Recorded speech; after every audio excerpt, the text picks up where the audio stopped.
Fala pessoal, tudo bom? Boa noite, sejam bem-vindos aí. É, Bom, eu iria me apresentar, mas pelas contas aqui que eu estou vendo, todos vocês já me conhecem, né? Até o momento a gente tem 4 alunos: Pedro Mol, Carol, Barral e Luiz, tá? A disciplina que vocês se matricularam é a disciplina de Sistemas de Controle de Powertrain, é uma disciplina de 60 horas. Então nessa disciplina de 60 horas, né, como cada dia a gente tem 2 horas e são 72 horas no final, nós teremos aí o final de nossa até o final de nosso semestre um total aí de 36 encontros, tá? São 36 encontros, ou seja, 36 dias de aula. E lembrando a vocês que nós teremos 2 aulas por semana, né? Então são 18 semanas.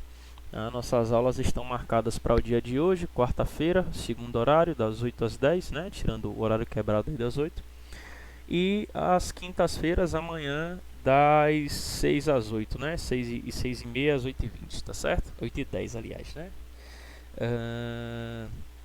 Bom, pessoal, essa disciplina basicamente, né, sistema de controle de powertrain, ela tem o objetivo de ensinar vocês quais são os componentes do sistema de controle de powertrain. Né? Eu lembro que todos vocês já viram Autotrônica 1, Autotrônica 2, sistemas automotivos 1 e 2 e motor também, né? Mas não é bom deixar de sempre frisar, powertrain basicamente é o conjunto de trem de força do motor, ou trem de força do veículo, né, aquele conjunto de equipamentos que vai necessariamente conseguir transformar a energia química dos combustíveis em energia cinética aplicadas às rodas, tá?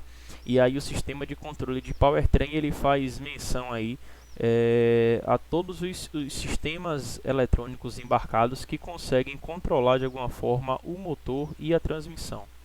Então o objetivo dessa disciplina é que vocês conheçam e entendam o funcionamento, né, do controle eletrônico do motor e da transmissão, entendam as mais variadas estratégias de funcionamento, né, e consigam também entender quais são os componentes que vão conseguir gerar esse controle, né, quais são os sensores, atuadores, o que são as centrais, né, e se houver tempo ainda, a gente vai falar um pouquinho sobre controle das emissões, que é algo bem importante aí no nosso universo automotivo, ainda mais agora aí com essa rota 2030 e algumas noções de calibração, tá certo? A ideia é que vocês terminem essa disciplina entendendo, identificando as estratégias de controle de motor, consigam relacionar, né, entender basicamente quais são os sinais de sensores e atuadores. Como alguns de vocês, aí eu estou lembrando aqui de Carol, né? Apesar que Barral também fez esse EPI, mas eu estava lembrando aqui agora nesse momento de Carol junto com Ian.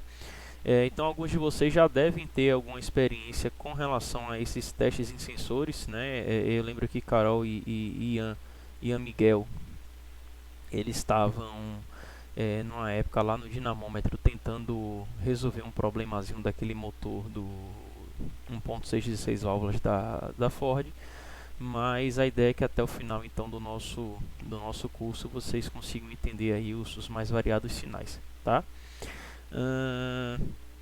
Bom, e aí como eu falei a vocês, os conteúdos normativos, a lista aqui não está completa, né, mas basicamente é entender o que é um controle eletrônico, noções de calibração, sistema de alimentação de combustível e noções de emissões, tá? Se vocês precisarem de algum material de referência, eu gosto bastante desse livro aqui de Jorge Martins, Motor de Combustão Interna, né? A gente tem como referência extra também o manual da Bosch, o handbook da Bosch, e também tem esse livro de motor de combustão interna de Brunetti, tá? Não tem o material que eu vou citar agora não está aqui, mas existe uma apostila de injeção eletrônica do Senai São Paulo na internet. Ela também poderá ajudar vocês aí em algumas coisas que vocês porventura precisem entender. Beleza, galera? Nossa disciplina, né, só para vocês terem noção, ela, aqui está o cronograma. Eu ia passar esse cronograma acadêmico para vocês, mas como eu não sei se já está liberado, eu não quis, né, enviar, e aí fica a carga aí de Tássio e do pessoal. Mas a nossa disciplina ela vai sempre acontecer aqui às quartas e quintas, né? Eu já coloquei até na descrição dessa nossa aula as datas da nossa avaliação, né? Então nós teremos a primeira avaliação aqui no dia 23 de setembro, que vai ser uma primeira prova. A segunda avaliação ela vai ocorrer 4 de novembro, tá? A nossa segunda avaliação. E que nesse momento dessa segunda avaliação eu imagino que seja um trabalho, tá? E eu vou explicar o porquê a vocês. E a terceira e última avaliação é, mais uma vez, uma avaliação escrita, que esta vai acontecer no dia 10 de dezembro, tá? Se alguém porventura for para a final será no dia 23 de dezembro.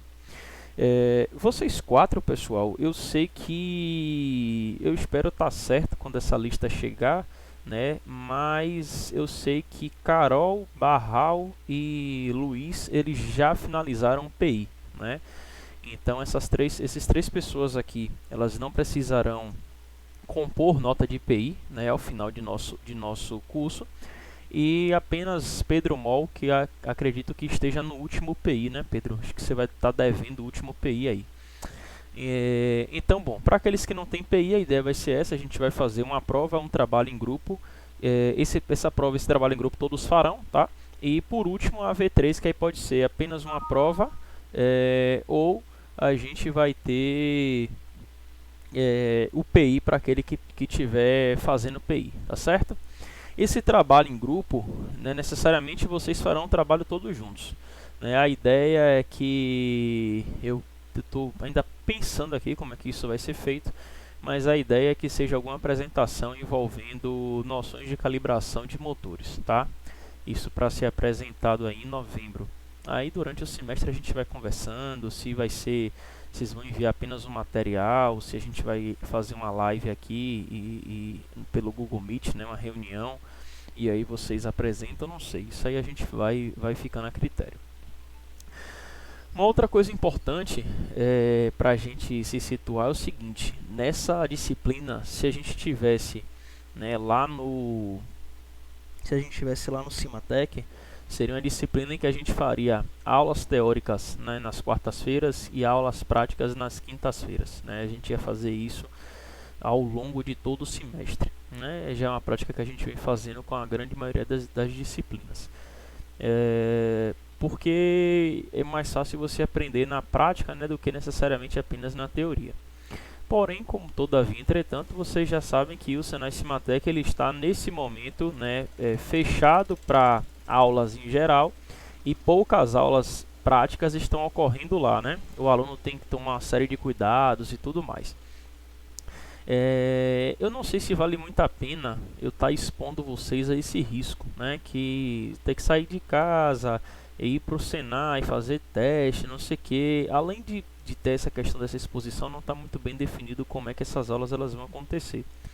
Então, para a gente não ficar também só em aulas teóricas, né, algo que eu vou estar fazendo ao longo desse semestre é que toda quinta-feira eu vou estar gravando um vídeo de uma aula prática, tá? Então, para a aula de amanhã, eu já adianto a vocês que tem um vídeo que eu já fui no Senai, né? Eu estou indo no Senai aí constantemente, 2 ou 3 vezes na semana eu tô lá. Então, eu já gravei um vídeo e aí amanhã eu vou postar esse vídeo aqui, né? O link aqui do YouTube, alguma coisa nesse sentido. E vocês vão assistir aí o que seria a nossa aula prática e vão fazer uma síntese, um quiz, enfim, vai ter alguma forma de vocês avaliarem, de vocês preencherem algo para eu poder avaliar a presença de vocês. Beleza?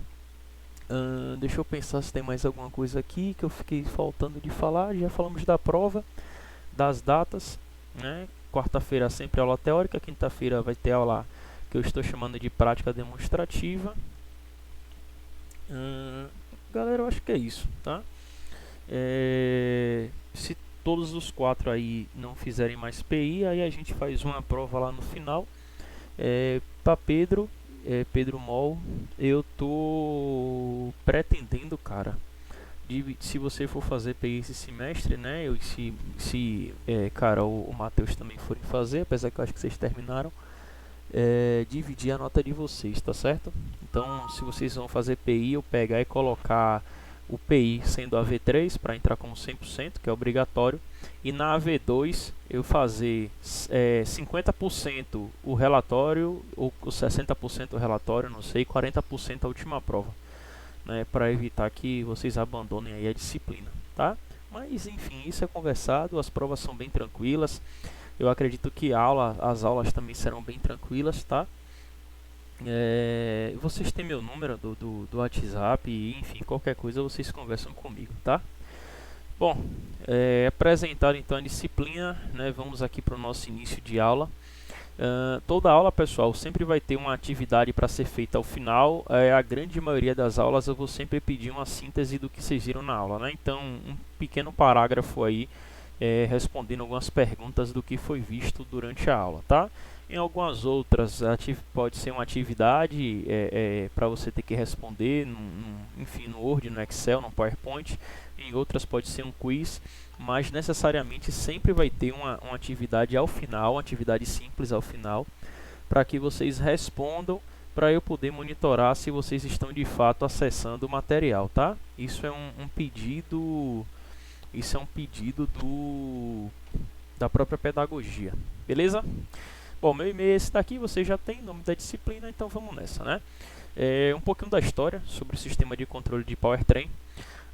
Há muito tempo, né, há muitos anos atrás, em 1988, lá na década de 90, basicamente, deixa eu aumentar aqui um pouquinho, opa, pronto. Em 1988, basicamente, a gente... Opa, deixa eu voltar, pronto. Calma, aí, tudo certo agora. Desculpa aí, viu, pessoal, aqui meu mouse está um pouco ruim, então o bicho aqui está bem sensível. Então, na década de 90, ainda não existia nenhum tipo de controle das emissões para veículos, né? Então, era uma situação um pouco que caótica, porque as montadoras vendiam os carros no mercado brasileiro e o mercado brasileiro não existia nenhum tipo de legislação ambiental. Então, imaginem que a gente podia ter diversos carros, todos os carros emitiam poluentes, era algo natural, né? E aí, através dessa emissão de poluentes, o ambiente em si ficava contaminado. Como naquela época o número de carros é muito inferior ao número que temos hoje, né, a gente não tinha ainda uma poluição tão grande quanto aquela que a gente imagina na China, né? Toda vez que a gente fala de poluição ambiental de automóveis, né, sempre vem à cabeça aquela imagem da China, do pessoal, né, com as máscaras, né, que ainda não tinha coronavírus, então o pessoal com as máscaras saindo na rua porque a quantidade de poluentes e partículas que podem fazer mal ao sistema cardiorrespiratório eram muito grandes, né? Bom, mas então, diante desse impacto a legislação brasileira, né, o governo brasileiro percebendo, né, que o número de veículos estava crescendo e que a gente não tinha nenhum tipo de forma de controlar essa frota que vinha crescendo, né, eles então imaginaram em fazer algo chamado de PROCONV, né, que é um programa de controle da atmosfera, né? E esse programa de controle da atmosfera ele foi dividido em diversas fases, né, de forma que você pudesse medir quanto o seu automóvel emitia de poluentes em determinada faixa de rotação, né, em determinado regime de trabalho, tá? Essa definição ela não caiu do céu, ela não foi imaginada por nenhum cientista nem governante brasileiro. Basicamente se espelhou no que já era feito na Europa ou nos Estados Unidos, né, em alguma das Euros, Euro 1, Euro 2, Euro 3, Euro 4, né, na época provavelmente Euro 1 ainda, ou lá nos Estados Unidos, que lá nos Estados Unidos essa questão de lei ambiental é um pouco caótica, né, você tem a TIR, você tem lá na Califórnia um outro programa, né, de emissão, então lá é um negócio meio estranho, lá você tem vários programas de emissões para diferentes estados, tá? No Brasil não, graças a Deus no Brasil e na Europa só se adota um. Então Então o pessoal se espelhou nessas legislações que já estavam correndo, né, para poder determinar a legislação aqui do Brasil, tá? Há muitos anos atrás, então, ó, vejam que o gráfico que a gente tinha da mobilidade urbana, né, basicamente quase que 40% das pessoas andavam a pé, porém os outros 60% basicamente, né, se a gente desconsiderar aqui a bicicleta, né, quase os 60% andavam de algum tipo de modal que de uma forma ou de outra poluía a atmosfera, tá? Então foi aí lá em 1990 basicamente em que começou o sistema do Proconv, né, que é o Programa de Controle das Emissões. Esse programa ele foi dividido em dois tipos, né, a fase L e a fase P. A fase L são para veículos leves e a fase P são para veículos pesados, né? E aí dentro da fase L os carros menores, né, eles se enquadram justamente nesse âmbito. Lá em 90 a gente tinha a fase L1, né, que era o Proconv L, fase L de veículos leves número 1. E aí isso foi aumentando L2, L3, L4, L5 até que chegou na L6 e, né, estamos à beira de entrar já na fase L7, tá? Percebam que da L1 para L6 a redução aqui de CO, de HC, de NOx e de aldeídos, né, que aldeídos na verdade é uma mistura aí de carbono com hidrocarbonetos, né, foi uma redução muito grande, tá? O monóxido de carbono, só para vocês terem ideia, é uma substância que ela pode, em altas concentrações, né, levar à morte das pessoas por asfixia, né? O NOx, ele tem um grande potencial para poder se misturar no ar e fazer a geração de chuvas ácidas, né? É claro que assim a combinação também de alguns outros poluentes pode levar a isso, tá? E os hidrocarbonetos eles têm uma toxicidade muito grande, porque alguns hidrocarbonetos, quando eles são partículas muito pequenas, e principalmente isso acontece nos veículos a diesel, essas partículas muito pequenas, conhecidas como materiais particulados, eles podem penetrar nos alvéolos pulmonares através da respiração e serem propulsores aí de câncer ou de doenças respiratórias, né? Então é uma das preocupações garantir a saúde das pessoas, e aí essa saúde passa, né, pelo ar que respiramos, e aí consequentemente, né, fábricas e automóveis precisam ser vistoriados, tá? Aqui é um outro limite para só a gente ter ideia da fase L1 até a fase L6, né, o que era permitido antigamente e hoje o que é que está sendo permitido. Então percebam que a emissão de CO, né, e as emissões de NOx, HC, o material particulado geralmente é associado ao diesel, tá? Decresceu consideravelmente, tá certo? Algumas dessas substâncias elas são tratadas nos sistemas de tratamentos de resíduos, né? Então você tem o catalisador, né, que são para os veículos que usam gasolina, e para veículos diesel, aí você continua tendo o catalisador, mas você tem algumas outras técnicas associadas. Então hoje a gente já tem aquele catalisador de ureia, né, que é bastante utilizado, que recebe o nome de AdBlue, né, que é o SCR, Sistema de Catalisador Residual, alguma coisa assim, algo nesse sentido. A gente tem um filtro acumulador de partículas, que é o DPF, né, o próprio DOC, que é o catalisador normal. Enfim, para o motor a diesel a gente tem algumas outras preocupações, né, porque o motor a diesel ele é muito estudado nos países europeus e nos países asiáticos, que a malha lá, a malha de transporte de lá diesel, ela é muito grande, não é igual ao Brasil, tá? Atualmente, né, na atualidade, né, a fase L7, né, ela vai entrar em vigor em 2022 e ela vai perdurar até 2023, que é onde vai começar então a fase L8. Essa fase L7 basicamente ela estabelece limites ainda mais restritos para a emissão aí de gases, tá? Vocês estão vendo aqui ó, que a gente tem aquela categoria leve passageiro e leve comercial, tá? Ela ainda é a L, não é a fase P, né? Não é o Proconv P, é o Proconv L. Só que a gente tem veículos de passageiro que são abaixo de 1.700 kg e veículos comerciais que são acima de 1.700 kg. Então eles têm basicamente, né, quase que as mesmas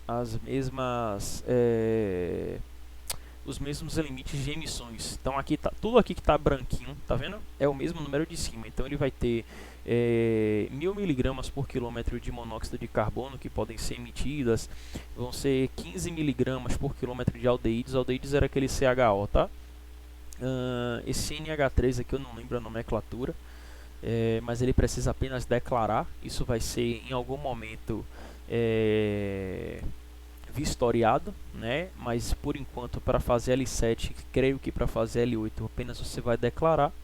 E você também vai ter aqui emissões evaporativas 0,5 e emissão de abastecimento de 50 miligramas por litro, tá?